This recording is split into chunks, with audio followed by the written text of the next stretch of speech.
Every stone in Ravenswood Hollow whispered a story. Every shadow beneath the trees concealed a secret. But some secrets were meant to stay buried. Evelyn Harrow never imagined that a forgotten letter would lead her to a truth that was never meant to be uncovered.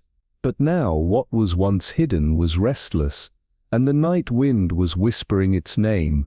The Bluebird Tea Room in St. Mary Mead was a small bustling haven where the village's secrets drifted as freely as the steam rising from its teapots.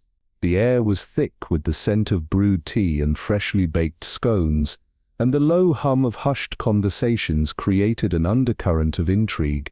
Seated by the window, Miss Jane Marple and her old friend Mrs. Hartnell sipped their tea, their sharp eyes taking in the nuances of the room. Hartnell leaned in, stirring her tea with unnecessary vigor, her voice dropping to a conspiratorial whisper. "Have you heard? The Whittaker boy, he's planning something big this weekend."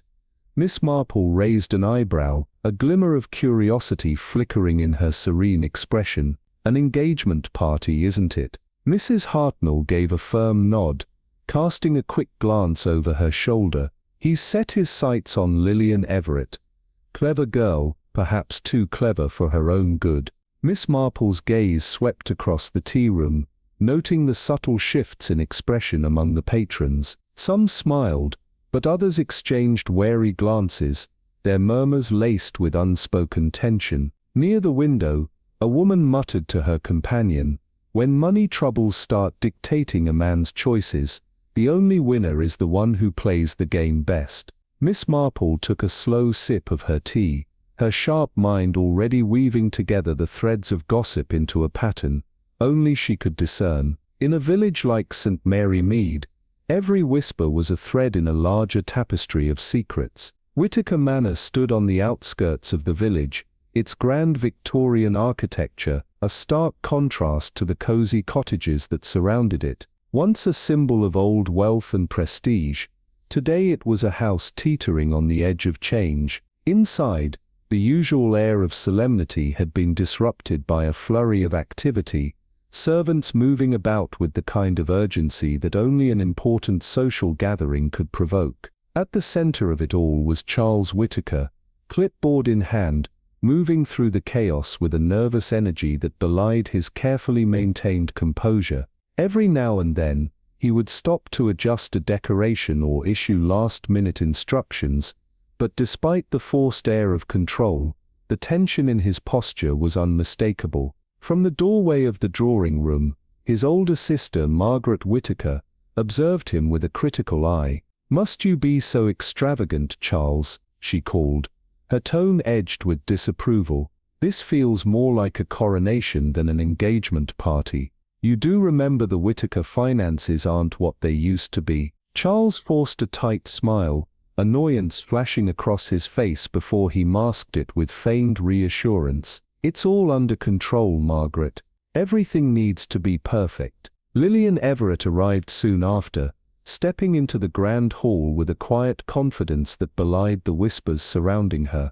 She moved with effortless grace, her every step measured, her eyes scanning the room, not just to admire but to assess. As she approached Charles, her smile was poised, but the tension in her jaw hinted at an awareness of the storm brewing around their union. Their conversation was polite, the kind of rehearsed pleasantries exchanged by those who knew they were being watched.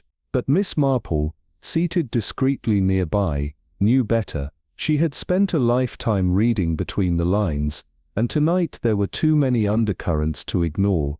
The villagers believed this was merely an engagement, a cause for celebration, but Miss Marple, with her keen instincts, suspected otherwise. A marriage built on financial desperation, a host weighed down by an anxiety that went beyond mere wedding nerves, a fiancée who seemed less like a bride-to-be, and more like a woman playing a role. No, this was not just an engagement, it was the beginning of something far more tangled.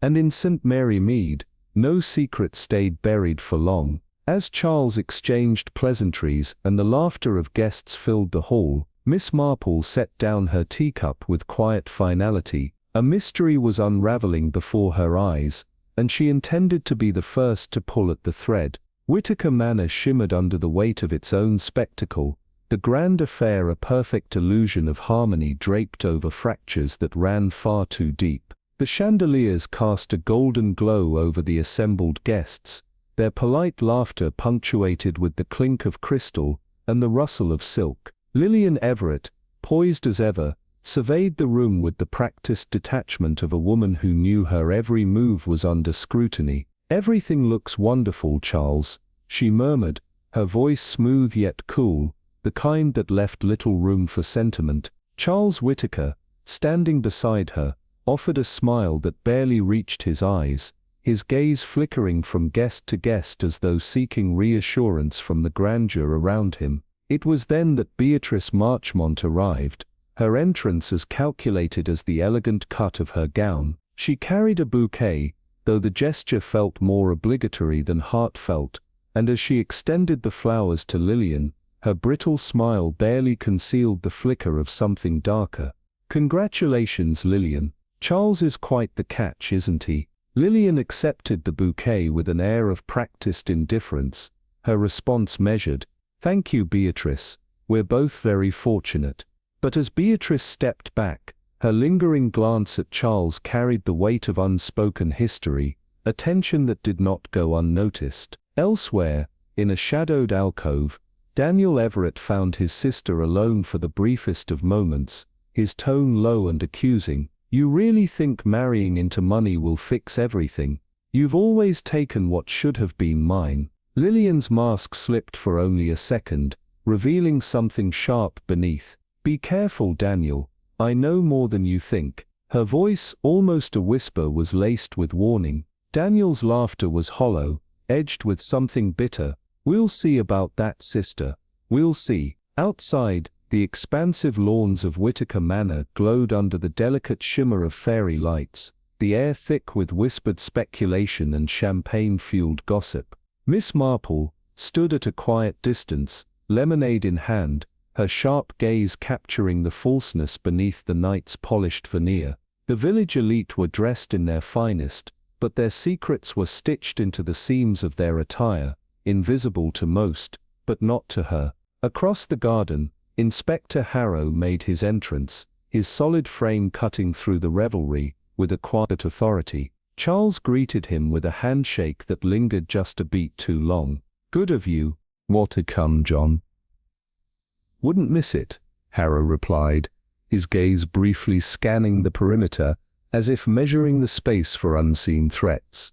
Miss Marple watched the exchange with interest. There was history here, unsaid yet tangible.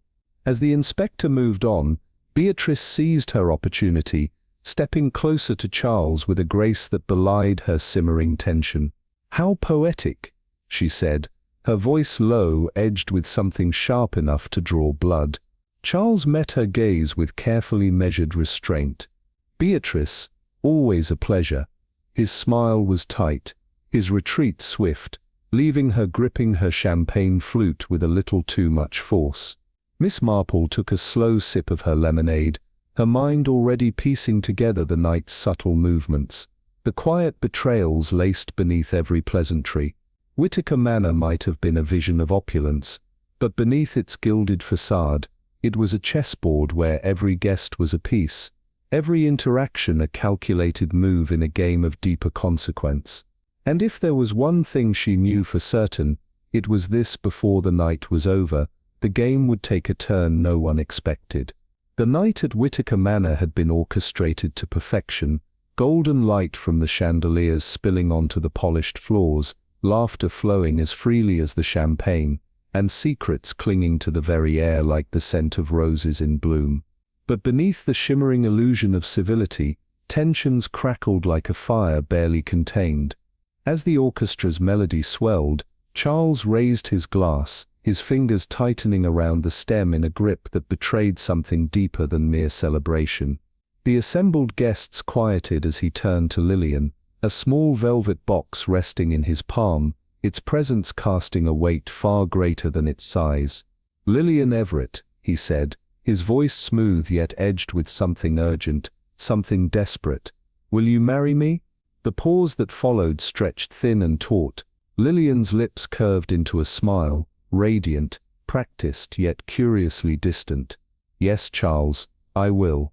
The crowd erupted in applause, but Miss Marple, standing at the periphery, noted the flicker in Lillian's gaze, the way her eyes scanned the crowd as if searching for something, or someone.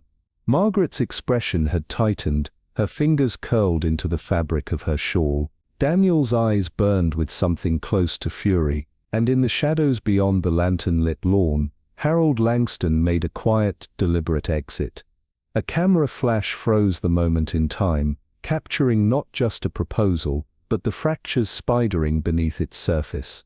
At the buffet, Beatrice Marchmont leaned into her companion, her voice a sharp whisper, her lips twisting into something between a smirk and a sneer. "She'll regret this by morning."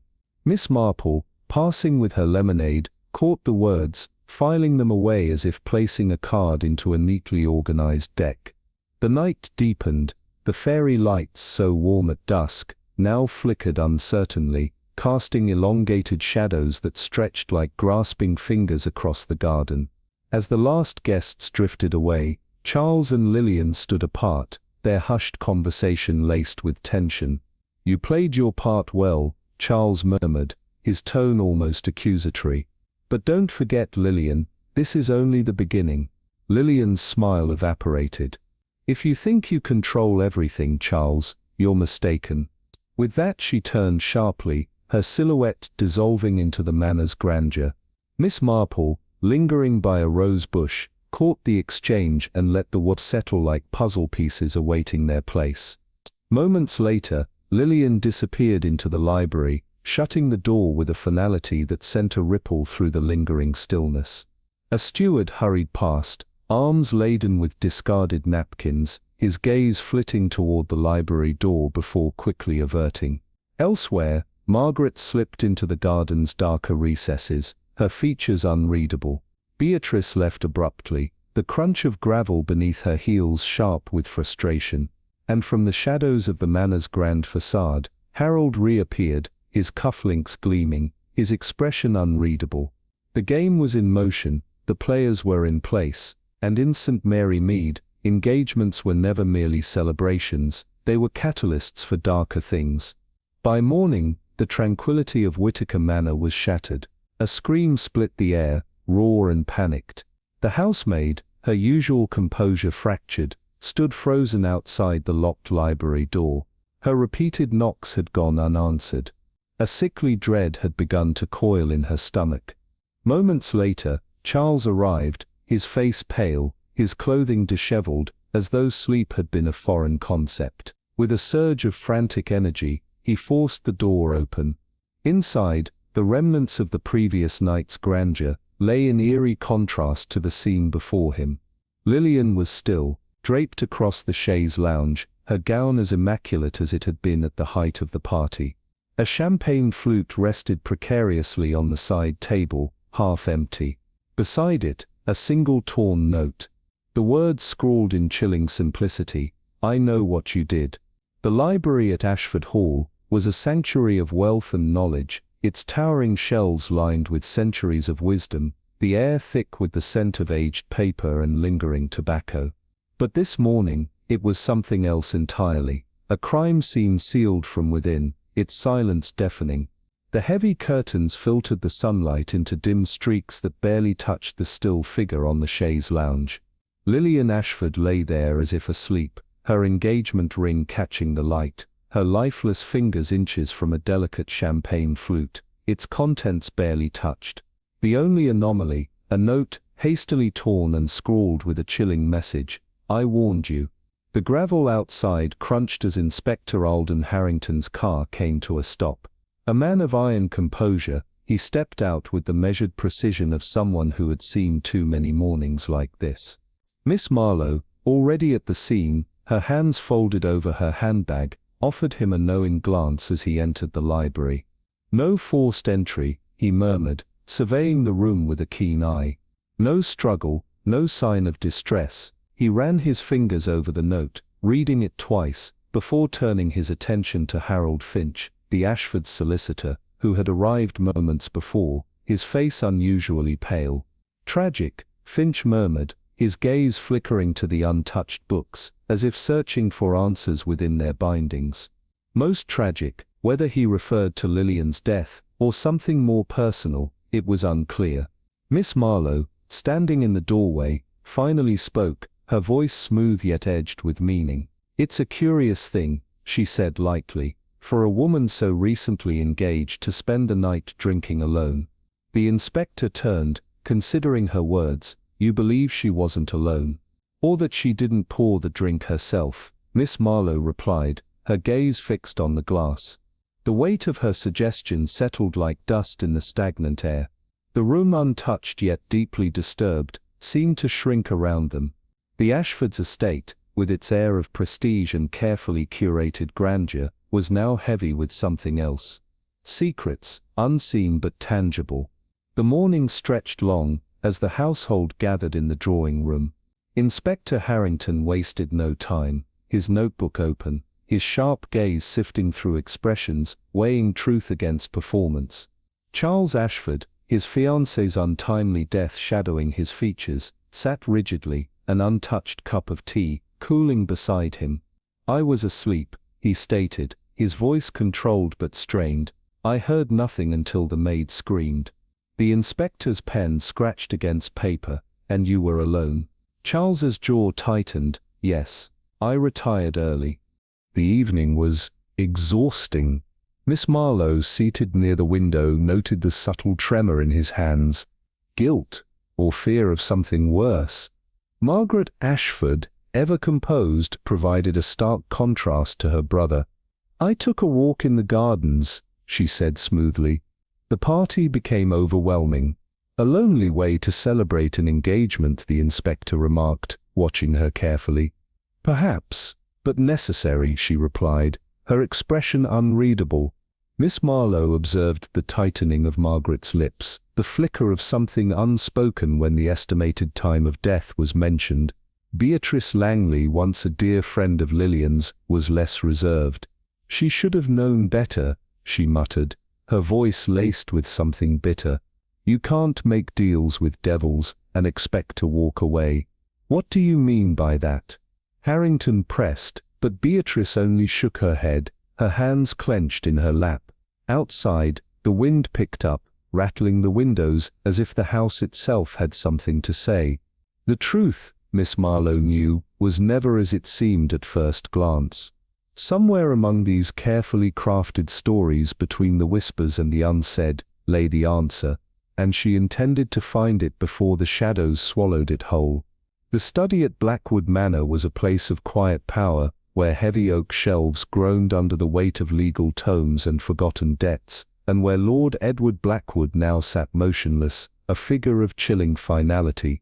The crystal glass in his hand had tipped, its contents spilled across the polished mahogany desk, the dark stain creeping towards a single folded note placed deliberately beside his lifeless fingers. Inspector Alistair Graves stepped into the room, his sharp gaze sweeping over the crime scene with the practiced eye of a man who had seen too many rooms frozen in their last moments of violence. No forced entry, no signs of struggle, and yet the windows were locked from the inside. The grand fireplace burned low, its embers barely flickering in the quiet gloom. Graves exhaled slowly, the scent of aged leather and the faint metallic tang of spilled brandy thick in the air. "Curious," he muttered, noting the impeccable order of the room. "Too neat." The door creaked open, and in stepped Eleanor Blackwood, the late lord's niece, her ivory silk gown whispering against the floor. Her expression was carefully composed, but the tension in her hands, clenched tightly at her sides, betrayed something deeper. "Inspector," she greeted, her voice calm yet laced with something unspoken. "They said you would be thorough, and you expected anything less."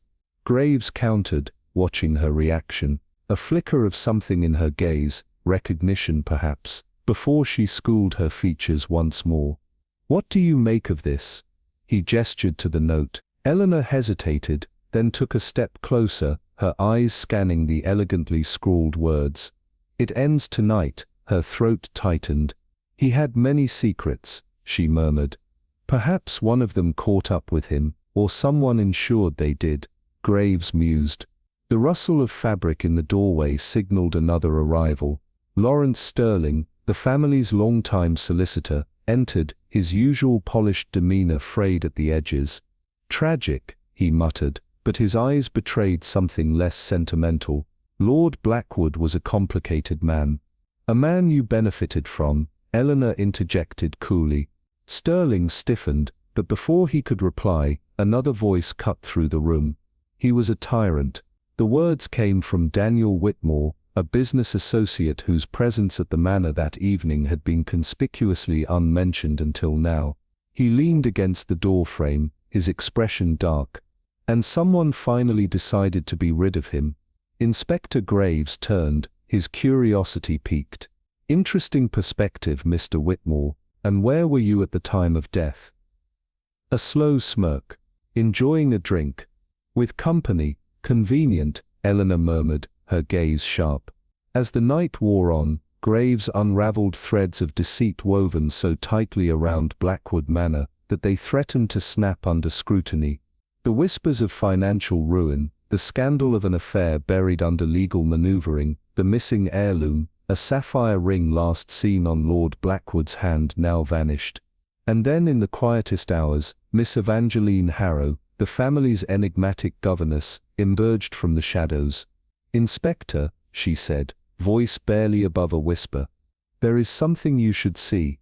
In the dim light of the corridor, she pressed a crumpled letter into his hands. He was afraid, she confessed. He believed someone close to him wanted him dead. Graves unfolded the letter, his pulse quickening as he read the final words penned in Blackwood's trembling hand. "If I do not survive the night, seek the one who benefits most." The walls of Blackwood Manor had seen betrayal before, but tonight they held a secret that refused to stay buried. And as Graves lifted his gaze, he knew that before dawn, the truth would be forced into the light, no matter how many lives it shattered in the process. The air in Ashworth Manor hung heavy with the weight of unanswered questions, the flickering candlelight casting long shifting shadows that seemed to stretch and twist with a will of their own. Inspector Graves stepped out of the underground archives, the scent of damp paper and forgotten secrets clinging to his coat, as he exchanged a glance with Evelyn Harrow, the sharp-eyed historian, who had first uncovered the missing ledger that threatened to upend everything. The vault door groaned shut behind them, but its secrets refused to stay buried. "It doesn't add up," Evelyn murmured, her voice laced with unease. "The ledger proves Lord Ashworth made a significant withdrawal on the night of the gala, yet no one saw him enter the study." And now she hesitated, her gaze dropping to the sealed envelope in her gloved hand, addressed in Lord Ashworth's unmistakable scrawl but never delivered. Graves took it, breaking the seal with a practiced flick, his sharp eyes narrowing as he scanned the contents. The letter was a confession, of debts, of a desperate attempt to recover a lost fortune, of an impending scandal that would have ruined him. And yet, the most chilling revelation lay in the final line, "If something happens to me, search the portrait." Graves exhaled, his gaze flickering to the grand oil painting that loomed above the grand staircase, Lord Ashworth's likeness captured in an expression of quiet authority. "The portrait," he murmured. Without hesitation, Evelyn reached for the gilded frame, running her fingers along the intricate carvings until they met resistance, a hidden compartment. A soft click echoed in the silent hall, and as the panel slid open, a velvet pouch tumbled into her hands. She hesitated before pulling the drawstring, revealing the gleam of stolen rubies, their bloody luster gleaming in the candlelight. "The Ashworth rubies," she whispered, but before she could process the implications, a sharp intake of breath behind them made her whirl around. Standing at the threshold of the study, pale as a ghost, was Margaret Sterling, the last person to have seen Lord Ashworth alive. "You weren't meant to find that," she said, her voice trembling. The silence that followed was thick with the weight of unraveling deceit. Graves took a slow step forward. "Margaret, what did you do?" Her hand clenched around the fabric of her gown. "I tried to stop him," she whispered. He was going to sell them to cover his mistakes. He said it was the only way, but I couldn't let him. He wasn't thinking clearly. I just wanted to scare him, to make him see reason. But then the struggle, the fall, her voice broke, and in the flickering candlelight, the truth settled like dust in the air. The death of Lord Ashworth had not been a simple crime of greed. It had been a desperate act of preservation, a final bid to keep buried sins from clawing their way to the surface. As the truth unfolded, the great house of Ashworth seemed to shudder, as though exhaling the weight of its ghosts. Graves exhaled slowly, his sharp mind already assembling the final pieces of the puzzle, the hidden rubies, the missing letter, the confession that had never reached the world. And in the end, a crime not born of malice, but of desperation, a tangled web of deception that had finally begun to unravel, leaving nothing but the raw, unfiltered truth in its wake. The old estate of Blackwood Hall stood silent beneath the weight of its secrets, its towering stone facade watching over the moors like a sentinel from another age. Inspector Alden Graves traced his gloved fingers along the edge of the dust-laden desk in the dimly lit study, his sharp eyes scanning the cluttered room where Lord Blackwood had been found slumped over, lifeless, his hand frozen inches from an unfinished letter. Across from him, Evelyn Lockwood, a historian with an eye for the forgotten, leaned in to examine the jagged script, her brow furrowing at the ink's peculiar color, a deep, unplaceable blue. "Uncommon," she murmured, lifting the letter closer to the flickering candlelight. "This ink isn't standard. It's a custom blend, likely ordered from an artisan supplier." Graves nodded, already fitting this detail into the puzzle forming in his mind. The letter itself contained little, half-written thoughts and incomplete sentences, but the final words sent a chill through him. "The walls know the truth." His gaze flickered to the towering bookcases lining the room, the weight of ancient tomes pressing down like silent witnesses. The air was thick with the scent of old paper, wax, and something more elusive, something damp like stone hidden beneath years of neglect. Evelyn reached for the nearest shelf, her fingers trailing over the carved wooden frame before pausing at an inconsistency. A nearly imperceptible groove ran along the base, different from the rest. Without hesitation, she pressed against it. A faint click sounded. The entire bookcase shuddered before slowly, eerily, swinging open to reveal a narrow, suffocating passage, the darkness within untouched by time. Graves exchanged a glance with Evelyn before stepping forward, his torch slicing through the gloom. The air was colder here, thick with an almost tangible sense of unease. Dust swirled in their wake as they moved cautiously through the passage, their footsteps muffled against the aged stone floor. Then a faint glimmer, a reflection of light bouncing off something metallic embedded in the wall. Graves knelt, brushing away layers of dust and cobwebs to reveal a small rusted pulley system. He tugged at the mechanism, and above them, somewhere within the walls of Blackwood Hall, a low groan echoed through the structure. "Hidden panels," Evelyn whispered, realization dawning in her voice.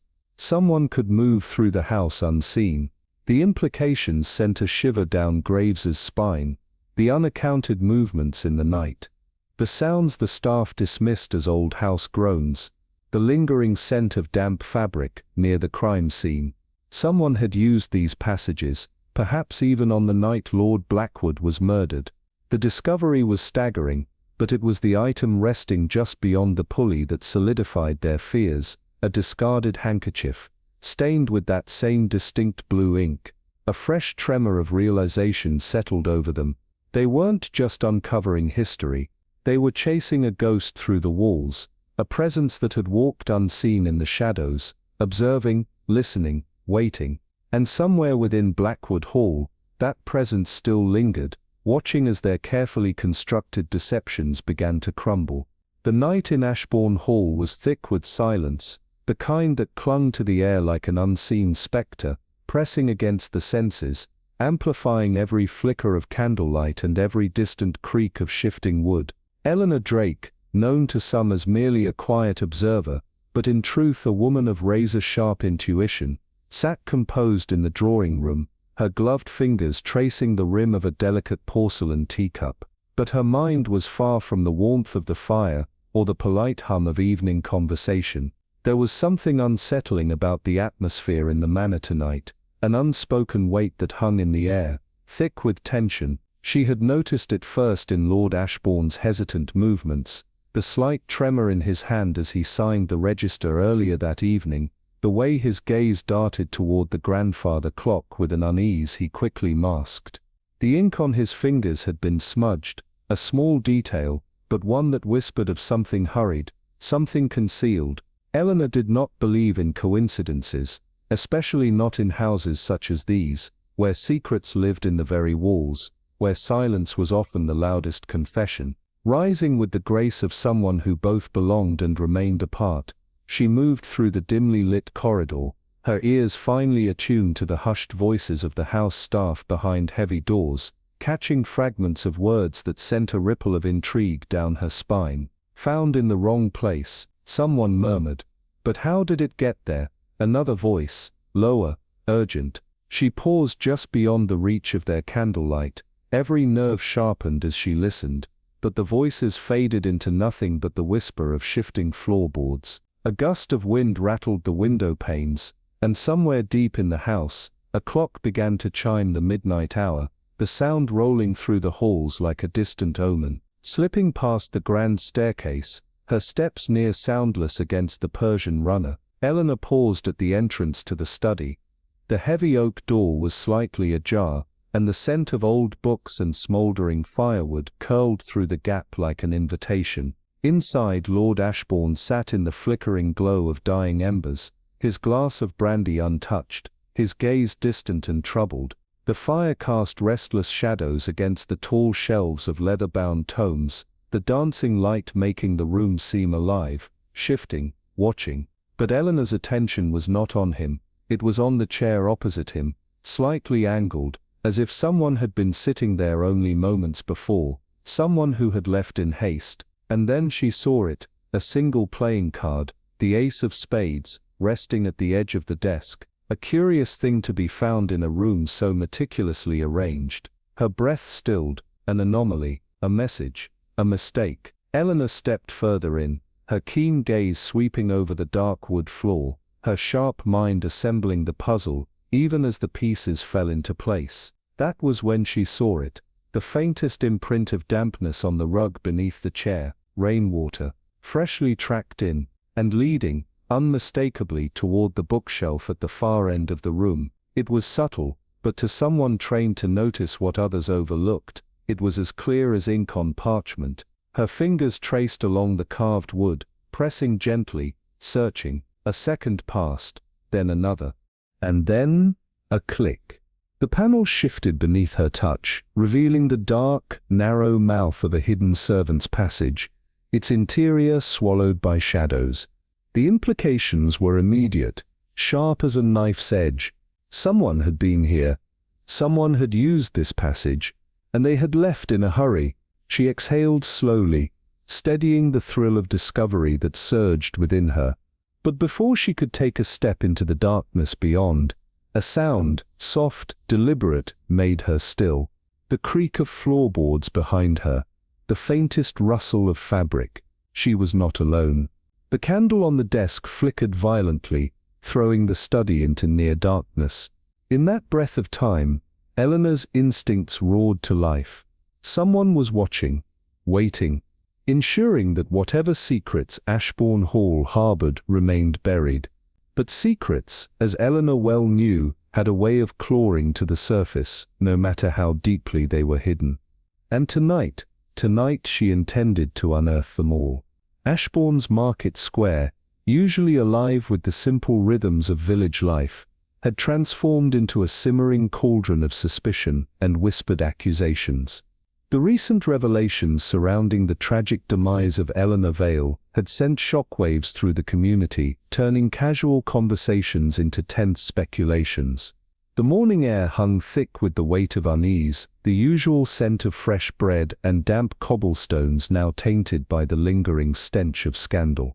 Small clusters of villagers gathered near the post office and the grocer's shop, their voices a mixture of hushed urgency and feverish exclamations, each person desperate to inject their version of the truth into the ever-growing narrative. The heart of the square pulsed with restless energy, as though the very ground beneath them was unsettled by the dark secrets that lurked within the village's picturesque exterior. Miss Evelyn Harrow, a woman whose quiet presence often belied the sharpness of her mind, stood near the old stone fountain, her hands clasped in front of her as she listened intently. A lifetime of unraveling human nature had taught her that the truth seldom presented itself willingly. It had to be coaxed out, unearthed from the layers of deception woven by those desperate to conceal it. Across from her, Agnes Beckwith, ever the bearer of dramatic speculation, gestured emphatically with a half-wrapped parcel of biscuits, her voice laced with conviction.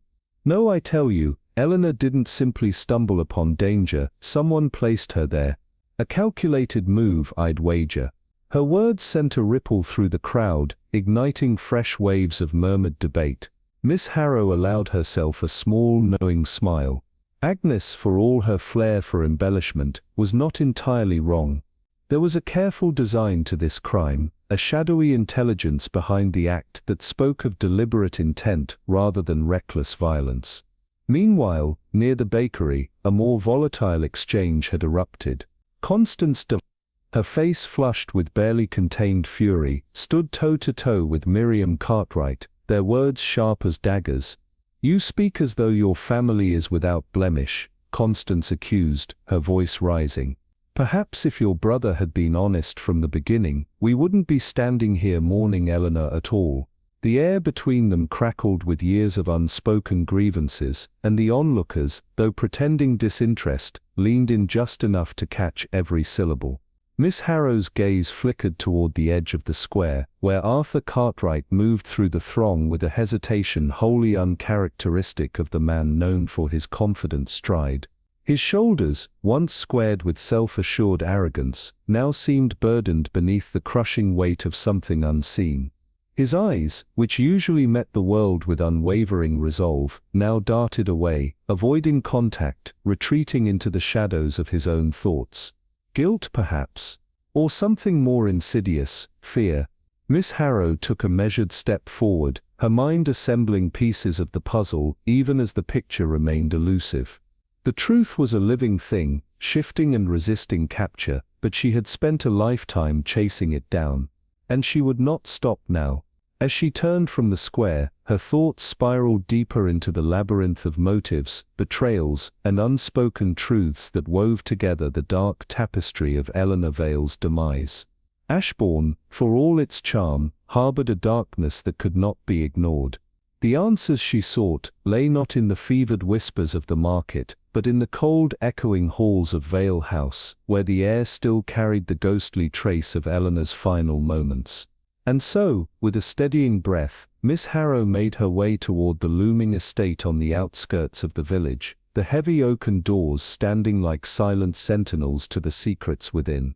A soft chime echoed through the drawing room of Ashbourne Hall as Margaret Cartwright set down the china teapot with hands that trembled just slightly, the delicate porcelain rattling against the tray. The evening air, heavy with the weight of unsaid words, carried the faint scent of lavender and aged paper, mingling with the fading embers in the ornate fireplace. Across from her, Miss Evelyn Harrow observed in quiet contemplation, her sharp gaze flickering between Margaret's uneasy fingers and the shadows that danced upon the dark-panelled walls. "Relieved that it's over, are we?" Margaret began, her voice steady in contrast to the nervous way she traced the rim of her teacup. Harold, caught at last, it should put things to rest. But there was a hesitance in her tone, a crack in the veneer of finality. "And yet," Miss Harrow prompted, setting her own cup down with deliberate care. Margaret exhaled, her lips pressing together as though debating whether to voice the thoughts clawing at the edges of her conscience. "And yet, I can't quite see him as a murderer. A liar, a thief certainly, but a killer. No. Harold was always more coward than brute." Miss Harrow's lips curved in the barest hint of a smile. "Desperation makes cowards bold," she mused. But let us not assume all threads are neatly tied. The house, once a beacon of quiet aristocratic charm, now held its breath, the air within thick with the whispers of the past. With Margaret's reluctant permission, Miss Harrow wandered the dimly lit corridors, her practiced eyes sweeping over every detail. At the edge of the library, something caught her attention, a set of fresh scratches near the old dumbwaiter's entrance, stark against the polished mahogany. They were recent, hurried, as if someone had used the passage in desperate secrecy. Miss Harrow's fingers brushed over the markings, her mind weaving theories even as the scent of dust and old ink filled her senses. There was more to be uncovered here. Deeper into the manor, the study bore further revelations. Among the strewn papers on Charles Cartwright's desk, a single folder stood apart, marked private. Inside, ledgers detailed offshore accounts, cryptic notes of transactions that reeked of financial distress far greater than the public would suspect. The numbers whispered a tale of desperation, of ruin teetering at the edge of revelation. And where there was ruin, there was motive. A family ensnared not just by greed, but by the crushing inevitability of consequence. The grand estate, with its looming oil portraits and corridors thick with ancestral whispers, felt less like a home and more like a gilded cage, each door leading not to solace, but to another locked secret. Outside, the last light of dusk bled through the stained glass, casting fractured colors onto the marbled floor, a haunting reflection of the fragmented truths Miss Harrow sought to unravel. She stepped into the evening chill, her thoughts knitting together the loose strands, forming a pattern as intricate as the deceptions woven within Ashbourne's genteel facade. Truth, she knew, was a relentless force. It could be delayed, distorted, buried beneath wealth and pretense, but never truly erased, and she would see it through. The village inn, usually a sanctuary from the biting winds and the uncertainties of life, hummed with quiet tension that night. A fire crackled in the hearth, its glow licking at the wooden beams, casting flickering shadows over the faces of the gathered patrons. At the far end, Inspector James Alden Harrow sat stiffly, an untouched pint beside him, his expression unreadable yet not untroubled. As Miss Harrow joined him, his steady gaze met hers, and for the first time, a flicker of doubt danced in his stormy eyes. "Harold confessed," he murmured, voice low enough that it barely traveled past the rim of his glass. "Too neatly, too easily. It's clean, tidy, almost convenient." Miss Harrow tilted her head slightly, considering. "Convenience is rarely an ally of truth," she murmured. "A confession born of necessity, rather than guilt, is often the product of misplaced loyalty." Harrow exhaled, leaning forward. "The poison digitalis. It's common enough in Ashbourne, not the sort of thing one needs to smuggle in. Anyone could have had access." He hesitated, then added, "And Harold, he never once suggested an accomplice. He took it all upon himself, like a man desperate to end the game before it could truly begin." "Which means the game is far from over," Miss Harrow finished for him, her fingers absently smoothing the fabric of her sleeve. Her mind turned to Beatrice Langley, whose distress had seemed deeper than mere social disgrace. Beatrice was shaken, more than mere scandal could account for. "I suspect she knows more than she's willing to admit." Harrow's eyes narrowed. "And if Harold wasn't working alone, then the true culprit is still among us," Miss Harrow said softly, the weight of those words settling between them, like the first hush of an approaching storm. The village of Ashford Hollow lay beneath the heavy hush of twilight, its ancient stones and creeping ivy steeped in the weight of generations.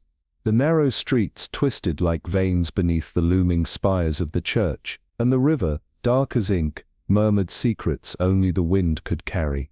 Within the candle-lit confines of the Silver Hart Inn, the low murmur of voices wove through the air like strands of an unfinished tapestry.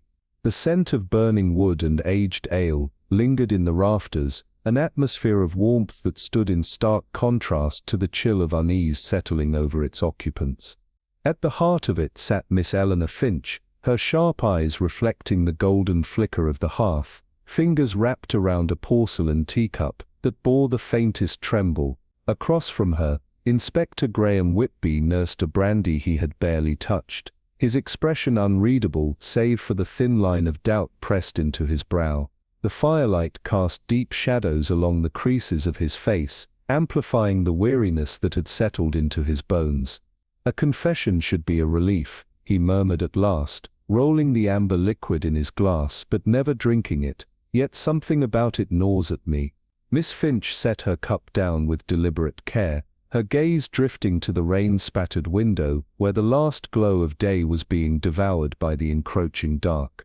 The village beyond was still, save for the occasional flicker of a lantern swaying in the wind. "That, Inspector, is because confessions given too easily are rarely the whole truth," she replied, her voice soft but edged with certainty. A gust of wind rattled the panes, as if the very village itself had begun to whisper its secrets. Somewhere in the distance, a shutter banged against a wall, the sound swallowed by the howling night. "The question remains," Whitby continued, fingers tapping idly against his glass, "who else stood to gain from Meredith Whitmore's silence?" Outside, the wind moaned through the empty lanes, carrying with it the ghosts of old scandals and debts left unpaid. Miss Finch's mind moved swiftly, untangling the threads of deception that wove through the heart of Ashford Hollow, a web not merely of theft but of something far deeper. Greed, desperation, betrayal, motives tangled together like the roots of the ivy that crept over the village's oldest graves.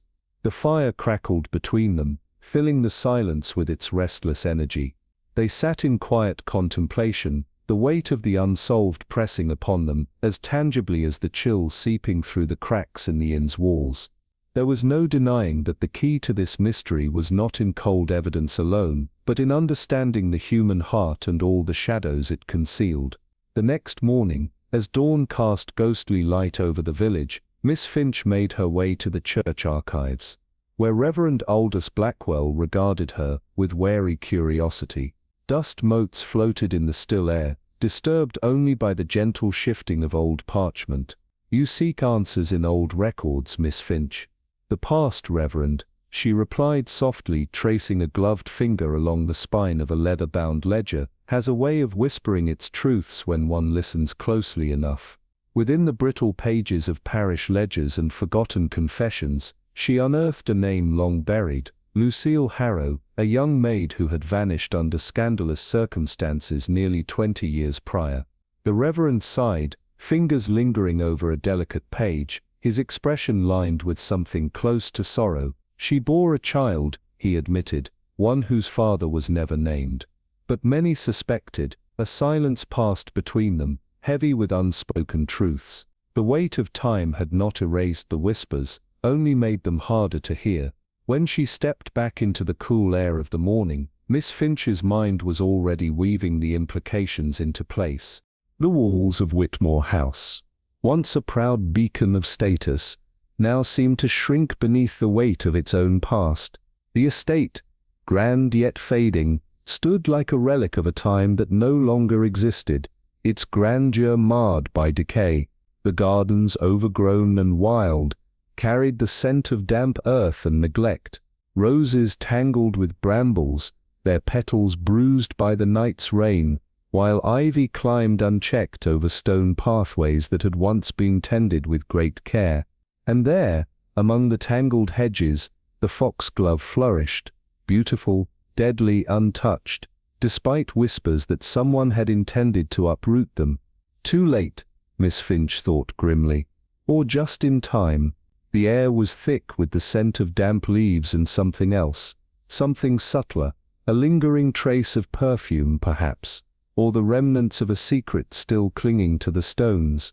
It was Margaret Whitmore who found her then, stepping from the shadowed veranda, her face pale against the creeping ivy. There was something spectral about her presence, as though she had become one with the house, a living ghost bound to its walls. "I thought to clear those," she murmured, eyes flitting towards the purple blooms. "But something stopped you," Miss Finch observed mildly, her voice devoid of accusation yet heavy with meaning. Margaret hesitated, her fingers twisting the hem of her sleeve. "If you think I, "What I think," Miss Finch interrupted gently, "is that sometimes we shield others without even realizing why." Margaret's lips parted as if to protest, but no words came. Instead, her gaze fell to the foxglove, as if seeing them for the first time, as if recognizing them for what they were. The wind stirred through the branches, and for a fleeting moment it was as if the house itself had exhaled. Secrets, long buried, were beginning to surface. And Miss Finch intended to unearth every last one. The flickering lanterns lining the cobbled streets of Ashford Hollow cast long restless shadows as Miss Finch stepped from the warmth of the Black Swan Inn into the crisp whispering night. The air carried the scent of damp earth and burning wood, a contrast to the thick tension that clung to the village like mist over the moors. Somewhere in the distance, a fox yowled, a lonely desperate sound before silence reclaimed the night.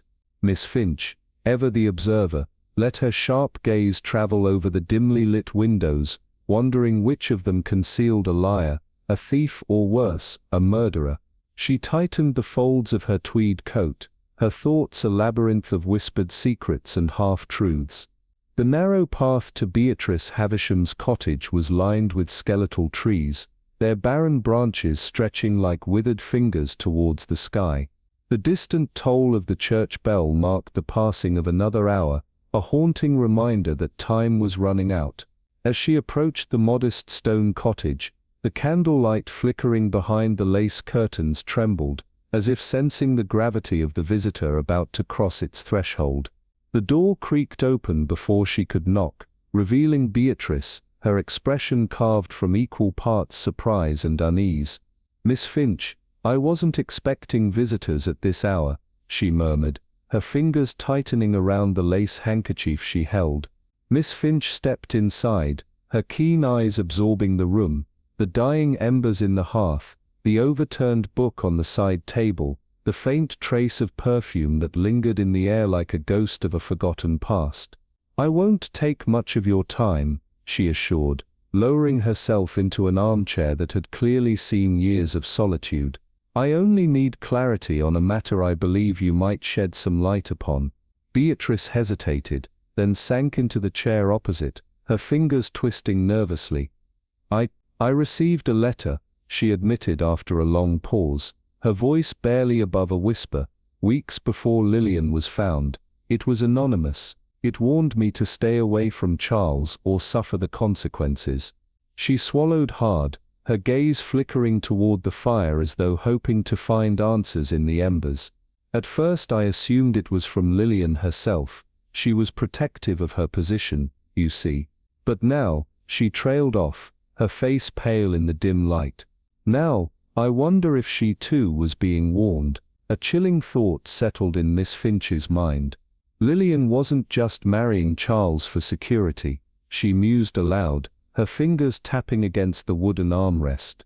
She was searching for something, digging into his past. Her voice darkened, and perhaps she found what she was looking for.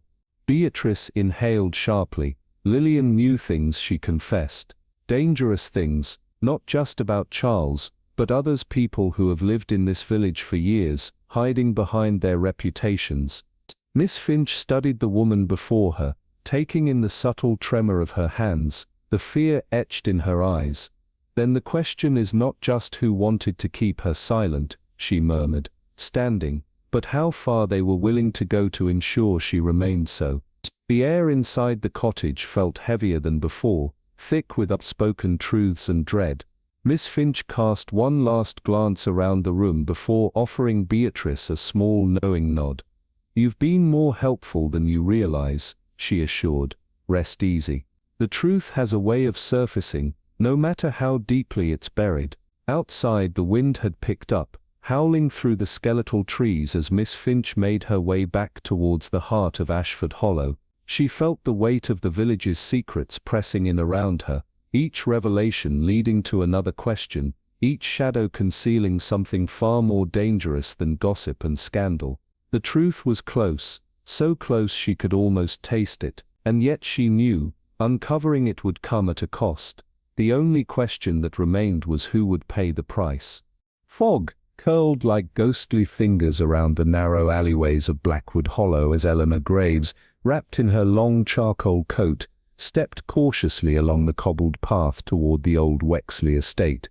The evening air carried a damp chill thick with the scent of rotting leaves and the distant echo of an owl's mournful cry. The house loomed ahead, its Gothic spires piercing the night sky, its shuttered windows hiding secrets long buried in whispers. Eleanor had spent the past week unraveling the twisted remnants of Edmund Wexley's demise, a case that had begun as a simple disappearance, but had now revealed layers of deception, greed and blood-soaked betrayal. The village folk spoke in hushed tones of a shadowy figure seen lurking near the estate, of muffled voices in the dead of night, and of Wexley's estranged niece, Vivienne, who had returned to Blackwood Hollow after years of absence with an unsettling air of cold calculation. As Eleanor reached the estate's wrought-iron gate, she noticed the lock hanging loose, the chain severed. Someone had been here before her. Pushing through, she advanced cautiously, her breath a misty veil before her, as she entered the grand yet decaying foyer. The scent of damp wood and faded perfume clung to the air as her fingers traced the dust-laden edge of a side table. A single candle flickered on the far end of the hall, left there deliberately, as if expecting her arrival. She stepped forward, the floorboards groaning beneath her weight, her sharp eyes scanning the room. Then she saw it, a folded letter placed atop the marble mantelpiece, the ink still fresh. "Do not dig further, Eleanor. Some secrets are best left in the dark." Her pulse quickened, a deliberate warning, but from whom? Footsteps echoed from the upper landing, a deliberate, measured pace descending the grand staircase. Eleanor turned sharply, every nerve in her body taut. A figure emerged from the shadows, Vivienne Wexley, her silhouette poised with eerie composure, her dark eyes glinting in the candlelight. "You shouldn't have come," Vivienne murmured, her voice a silken thread of menace. "But I suppose you never could resist a mystery." Eleanor's fingers hovered near the small revolver hidden beneath her coat, but she did not reach for it yet. The game had shifted, the pieces now in motion, and somewhere in the depths of Wexley Manor, the truth lay waiting to be unearthed. Misty twilight draped Ravenhurst Hall in an eerie hush, as Eleanor Blackwood advanced through its endless corridors, her sharp gaze drinking in the dust-laden tapestries and the heavy scent of aged wood. The air crackled with the weight of buried sins, and as she reached the dimly lit study, a flickering candle cast ominous shadows upon the wall. Behind the great mahogany desk sat Lord Edwin Lockwood, his fingers steepled, his expression as unreadable as the depths of the abyss. "Ah, Miss Blackwood," he murmured, the tremor in his voice betraying the tension in his rigid posture. Eleanor placed a leather-bound journal on the desk between them, its presence an unspoken challenge. "Perhaps you'd care to explain this," she said coolly, watching as Lockwood's face blanched. The journal, once hidden in the hollow of a grandfather clock, contained entries that spoke of coercion, veiled threats, and a secret correspondence with an unknown party, identified only as V. The last scrawled words were chilling. "If I disappear, seek the one who stands closest in the light, for the shadows obey them." Lockwood's fingers twitched as he flipped through the pages, his carefully cultivated air of control unraveling.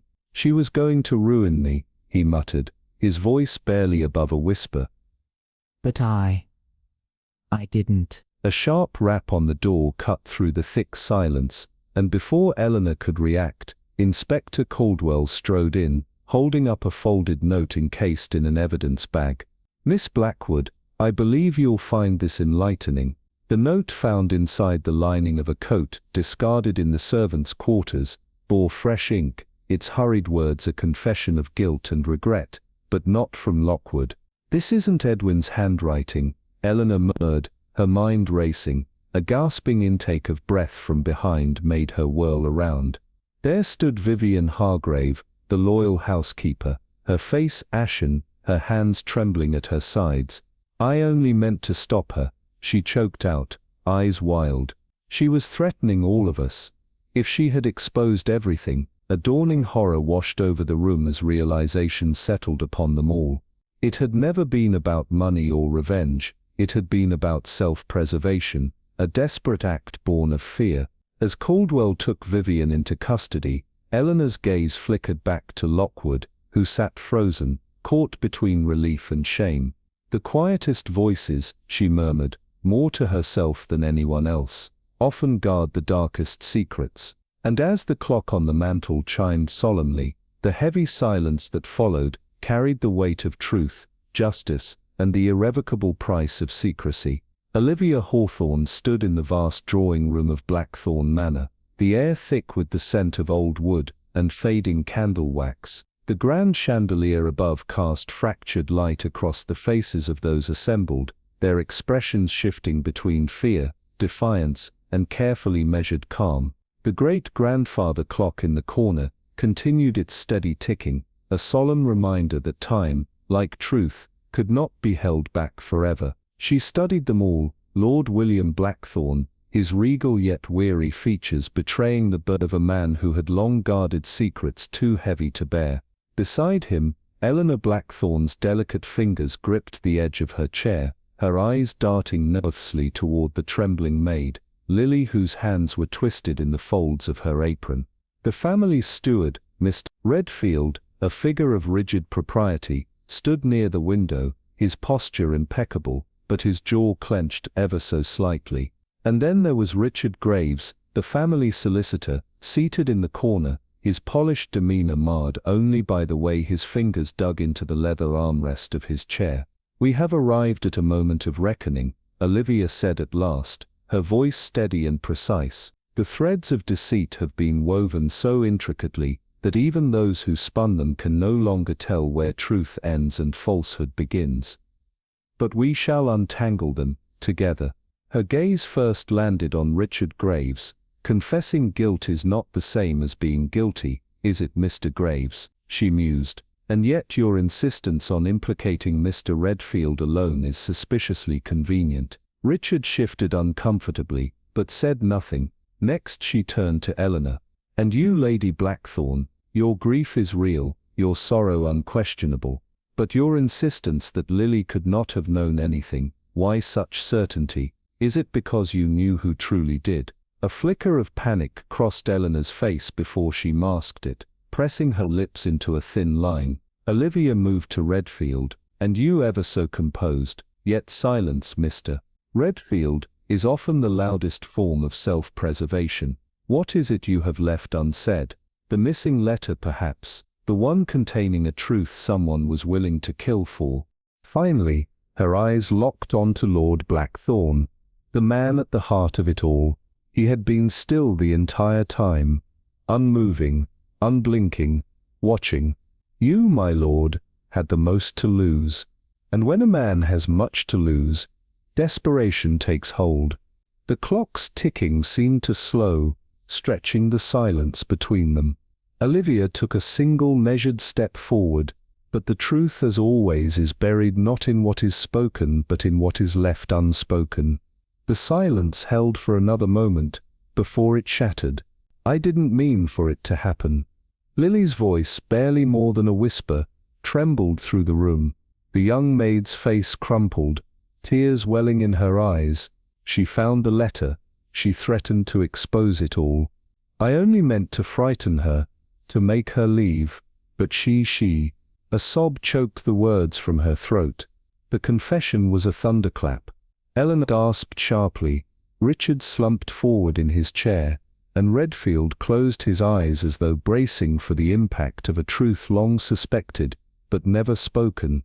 Lord Blackthorn remained eerily still, his face unreadable. Olivia exhaled softly, intent and consequence. She murmured, "Are seldom aligned." Inspector Hale stepped forward, then his presence a reminder that justice had now taken its inevitable course. The case was closed, but the night at Blackthorn Manor would be long haunted not just by the crime that had been committed, but by the lingering ghosts of those who had tried to keep it hidden. The air in Blackthorn Hall was thick with the weight of revelation, the flickering candelabra casting restless shadows across the faces of those who had, until moments ago, been bound by secrets too dark to confess. Inspector Alistair Graves stood at the center of the room, his keen gaze sweeping over the gathered figures, their eyes refusing to meet his, their guilt too fresh, too raw. "Fear," he murmured, his voice a quiet force, "is the most dangerous of all poisons. It does not kill swiftly, but festers, corrodes, turns love to suspicion, and loyalty to betrayal." His words seemed to hang in the air, pressing against the walls of the ancient estate, settling deep into the conscience of those present. Margaret Henshaw, her once proud posture now collapsed into a shell of exhaustion, clutched her trembling hands together, her breath uneven, as the weight of the truth bore down upon her. It had been she who had hidden the stolen ledgers, she who had misled the house with whispers of ghostly presences to keep prying eyes away from the misdeeds Harold Whitby had buried beneath forged records. But her deception had not been born from malice, it had been fear, a desperate attempt to protect the only home she had ever known. Yet in shielding one crime, she had unknowingly paved the way for another, a murder that had shattered the brittle foundations of Blackthorn Hall. Across the room, Charles Whitby sat slumped in an ornate chair, his hands pressed against his temples, his voice hoarse. "This house has consumed us all," he whispered, the words not meant for anyone in particular, but a bitter lament to the ghosts that now walked freely through the halls. Inspector Graves, unmoved by sentiment, but not untouched by the tragedy, gave a slow nod. "Perhaps," he said, "but the truth, however painful, has now seen the light." He turned to Olivia Mercer, the sharp-witted investigator, whose relentless pursuit had untangled the knotted threads of deception. "Your insight has done what the law alone could not. You have restored justice, though at great cost." Olivia did not reply, only offering him a somber glance before shifting her gaze to Margaret, whose silent tears now streaked down her face. The past could not be undone, the lives lost could not be returned, but the lies had at last been stripped away, and for the first time in years, the great house stood without the weight of festering secrets.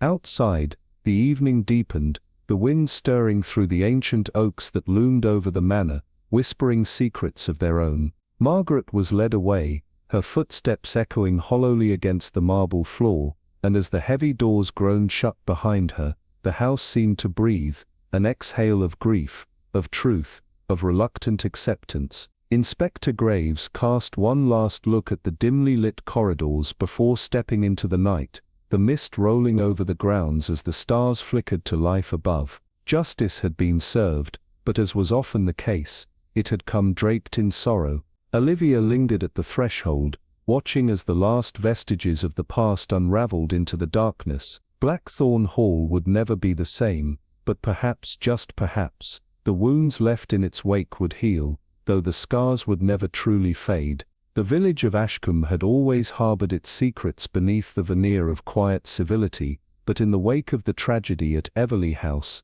the whispers turned to murmurs that clung to the air like the last remnants of a storm. The truth had surfaced, raw and unrelenting, yet its echoes refused to fade. As days bled into weeks, the weight of revelation settled over the town, entwining itself into the fabric of daily life. Julian Blackwood, burdened by scandal and grief, made the difficult decision to part with the estate that had stood for generations, a house no longer a home, but a tomb for shattered illusions. At dawn, as mist curled through the village lanes, he was seen driving away, his gaze lingering only for a fleeting moment on the place that had defined and destroyed him. The past had left its mark, and no backward glance could change that. Eleanor Whitmore, once ensnared by the illusion of devotion, found herself slowly reclaiming the fragments of her own existence. Betrayal had wounded her, but it had not broken her. With quiet dignity, she stitched her life back together, her spirit weathered but unyielding. Meanwhile, Robert Lane, whose theft had paled in comparison to the greater sins within Everley's walls, met justice with a quiet resignation. His cooperation with the authorities had spared him the worst, yet even a reduced sentence could not absolve him of his own choices. But it was Edward Finch, the overlooked thread in the tapestry of deceit, who became the subject of the town's newest speculations. A sudden inheritance had elevated him from obscurity to prominence, his future now draped in the possibilities wealth could offer. The villagers, ever watchful, whispered theories over tea and shop counters, their curiosity insatiable. In the comforting warmth of Harrington's tea room, Detective Evelyn Greaves stirred her tea in slow, deliberate circles, her mind never truly at rest. Across from her, Mrs. Whitlow sighed, the lines of worry still etched into her features. "At least it's over now," she offered, as if speaking the words aloud might make them true. Evelyn's gaze drifted to the window, where life carried on, children laughing near the town square, elders exchanging hushed words by the church steps. "Is it ever truly over?" she mused, her voice soft but laced with knowing. Secrets have a way of lingering, waiting for the right moment to resurface. Meanwhile, in a sterile, unforgiving interrogation room, Margaret Ellsworth sat across from Inspector Caldwell. Once impeccable composure, now a fragile facade. Under the relentless fluorescent glow, her face was pallid, her hands clenched in her lap. When she spoke, her voice trembled, each word extracted like a painful confession. Vivian wasn't just after Julian, she wanted everything: the house, the fortune, the power to unmake us all. Her breath hitched, and she looked away, unable to meet Caldwell's eyes. She threatened to expose every buried secret: Julian's past, my father's debts, Robert's embezzlement. She would have destroyed us. Her fingers twisted together, white-knuckled. "I only meant to frighten her, a note, a warning, a dose small enough to make her sick, not—" her voice faltered, cracking under the weight of the truth. "Not to kill her." Caldwell's expression was unreadable, but his tone was firm. "And yet, she died." A single tear slipped down Margaret's cheek as she whispered, "I miscalculated. It was never supposed to end like this." The silence that followed was suffocating, broken only by the low hum of the overhead lights. Outside, Evelyn Greaves walked the winding path through Ashcomb's town square, her sharp gaze noting the shifts in the air. The village's usual undercurrent of gossip had dulled into something heavier, a solemn acceptance of the past, a wary eye on the future. As she passed by the old churchyard, her eyes lingered on the foxgloves swaying in the cool breeze, their delicate beauty belying their lethal nature. "Poison in plain sight," she murmured, the weight of the void settling deep within her, a reminder that danger often hid beneath the familiar, waiting for the moment to strike. The past might have been unearthed, but in Ashcombe, as in all places where human nature ran its course, the cycle would begin again. Secrets never truly died, they merely waited. The village of Ashcombe had always been a place of whispers, but tonight the murmurs carried a new urgency, an undercurrent of dread that slithered beneath the hum of ordinary life. The grand Ashworth estate, perched on the outskirts like a silent sentinel, had become the epicenter of a mystery that refused to settle. It began with a single scream, thin, sharp, piercing the stillness of the midnight air. By the time the villagers arrived, the manor was an unsettling tableau of disarray, the massive oak doors ajar, a shattered goblet, bleeding crimson wine onto the marble floor, and the master of the house, Reginald Ashworth, slumped lifelessly over his study desk, his once commanding presence reduced to the eerie stillness of death. The scene bore all the marks of a natural passing, until a keen-eyed observer noticed the faintest scent of almonds clinging to the air, the telltale ghost of cyanide. Inspector Lowell, a man of meticulous habits and weary eyes, arrived at dawn, his presence casting long shadows across the crime scene. His scrutiny landed first on Eleanor Ashworth, the grieving widow whose sorrow seemed too measured, her pale fingers clutching a pearl necklace with unsettling composure. Then there was Andrew, the embittered nephew who had stood to inherit everything, until Reginald's recent change of will. And of course, Margaret Hollis, the housekeeper who knew far too much but spoke far too little, her gaze darting like a trapped bird. As Lowell pieced together the fragmented truths, The village buzzed with speculation. Some swore they had seen a cloaked figure disappear into the woods that night. Others whispered of old feuds, unpaid debts, and a secret that Reginald had planned to reveal just before his untimely demise. But it was Lydia Marchant, the keenly observant spinster with an uncanny ability to untangle the snarls of human nature, who first noticed the contradiction, the missing chess piece from Reginald's beloved set, a king absent from its board. Murder, she murmured, tracing her fingers over the polished wood, is never just about greed or hatred, it's about control. And as the days stretched into weeks, the estate remained shrouded in unease, for even as justice loomed, the villagers knew, secrets never stayed buried for long. As the days melted into one another, and the seasons shifted with an almost imperceptible grace, the village of Blackwood Hollow settled into a semblance of calm, an uneasy, fragile peace that masked the ripples of recent unrest. The town square, ever the pulse of local affairs, hummed with life once more. Merchants haggled over fresh produce, children laughed as they dashed past the bakery, and the tavern buzzed with idle gossip that danced dangerously close to the truth. But beneath this carefully reconstructed normalcy, something low, an unspoken weight that clung to the air, like the last vestiges of a storm that refused to fully pass. On a solemn Sunday morning, the villagers gathered at St. Bartholomew's, its towering stone facade, bathed in the golden hues of early autumn. Reverend Caldwell, a man known for his unwavering faith and somber wisdom,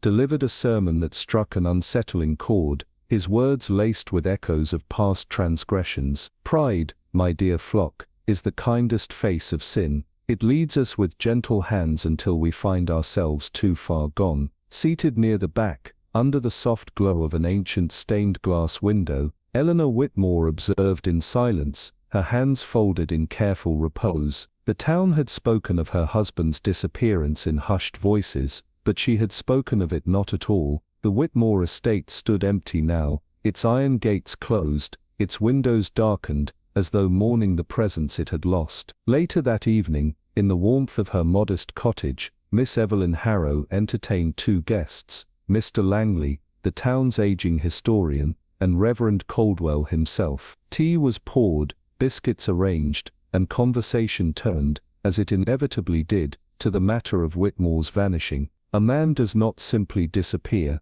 Langley murmured, eyes glinting with the curiosity of a scholar who had seen too many secrets buried under the guise of misfortune. Not from his own home, not without a trace. Caldwell stirred his tea absently, and yet the mind buries what the conscience cannot bear. Evelyn ever observed, merely listened. Outside, the wind stirred the brittle leaves, whispering of things left unsaid. A week passed, then another, and just as the unease began to dull, a letter arrived at Evelyn's doorstep, unsigned, but deliberate. Look to the water, it read, its ink smudged as if written in haste. And so she did. The village lake, still and silver under the moonlight, had long been a place of quiet solitude, but tonight, as Evelyn stood at its edge, lantern in hand, the water held something else, a reflection of something just beneath its surface, a shape, a shadow, a secret that Blackwood Hollow had tried to forget. And as the lantern's glow flickered against the rippling darkness,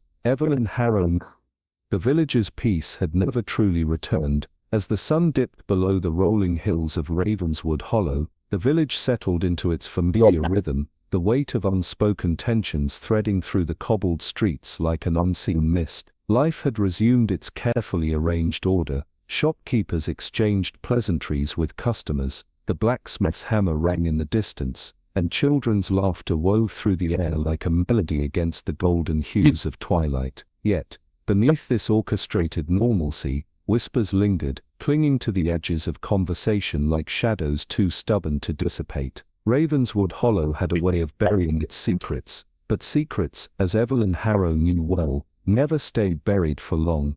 At the farthest edge of the village, where the forest loomed with an air of watchful patience, Eleanor Whitmore stepped into her garden, the scent of damp earth and wilting roses curling around her like an embrace. She had lived in Ravenswood Hollow long enough to know that silence was never truly empty. It carried echoes of the past, remnants of truths too dangerous to name. Her husband's absence was now a matter of closed discussion. The official word was that he had departed suddenly, seeking new opportunities elsewhere. But Eleanor knew better, and so did Miss Evelyn Harrow. That evening, as the fire crackled in her modest cottage, Evelyn poured herself a cup of tea, the delicate porcelain warm against her hands. Outside, the wind howled through the trees, a sound both haunting and strangely familiar. She had spent weeks unraveling the tangled threads of deception that had ensnared the Whitmore estate, and now, with the village eager to move on, she found herself alone with the remnants of a truth only half revealed. The night stretched long and uneasy, the weight of unanswered questions pressing against her like an unseen force. Then came the knock. Standing on her doorstep was Reverend Caldwell, his expression grave, a folded letter clutched in his weathered hands. His usual air of composed wisdom was shaken, his fingers gripping the parchment tightly as though it might slip away. "It was slipped under the church door," he murmured, placing it in Evelyn's grasp. The paper was aged, the ink smudged in places, but the message was clear, beneath the roots of the elder tree. A cold weight settled in Evelyn's chest. The elder tree stood at the edge of the Whitmore property, its gnarled branches reaching skyward like pleading hands. The village had long whispered of its history, of the secrets buried beneath its twisted roots, and now it seemed, those secrets were stirring. That night, lantern in hand, Evelyn made her way through the mist-laden fields, her footsteps deliberate against the damp earth. The wind curled around her like unseen fingers, carrying with it the scent of rain and something else, something older. The elder tree loomed ahead, its bark scarred with the passage of time. Shadows danced in the flickering glow of her lantern as she knelt, pushing aside the tangled undergrowth. Her fingers brushed against something cold, unyielding, a rusted lockbox, its hinges weakened with age.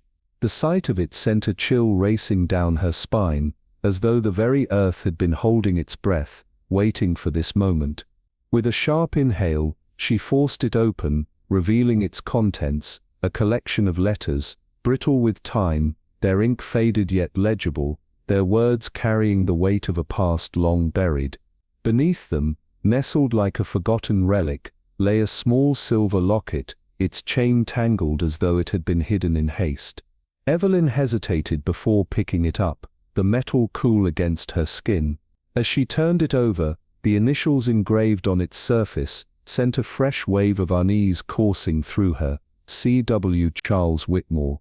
The truth had not left Ravenswood Hollow, it had merely been waiting to be found,